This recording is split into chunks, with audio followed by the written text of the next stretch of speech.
I'd say he's pretty quiet and reserved bloke. It's hard to get things out of Kane.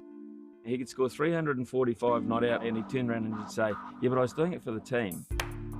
You might like to say, Kane, you're outstanding today. Please tell me you were pleased about the way that went.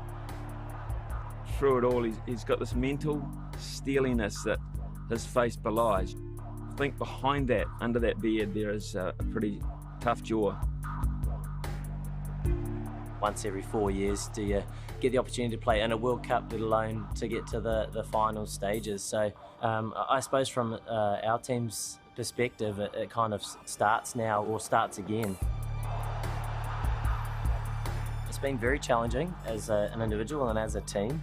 For us, we want to look at our own performances as a group, and yes, we would have liked to have been better. It is the way it is, and guys need to think on their feet. Chasing on those surfaces that we're wearing were very difficult, but all in all, we were outplayed by the opposition in those last couple. We do want to be better as a group and smart, but not get too carried away with perhaps the last 2 or 3 performances.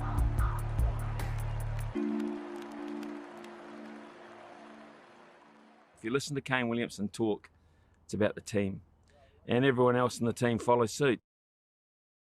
I think what's important as a leader is trying to connect with the group that you have and trying to move in a common direction. And I think if you can do that and you get buy-in from the people around you, then you can achieve some pretty cool things. Ultimately, it's certainly not about me or you or anybody else. It's just about what you can do for your side. He's been head and shoulders the best player by New Zealand in this tournament. One player has scored a third of the runs, basically. It says a lot about the other guys, but it also says a lot about Kane because, again, he accepts that responsibility.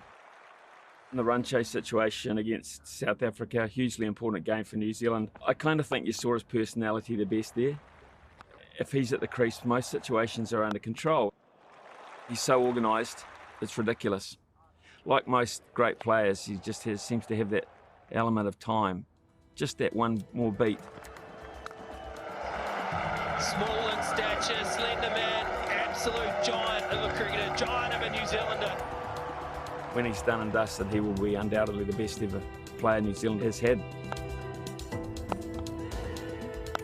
We're here in the semis, and it's 2 games away. Every team that's left, without a doubt, believes that they can win the World Cup. It comes down to the last couple of games and anything goes.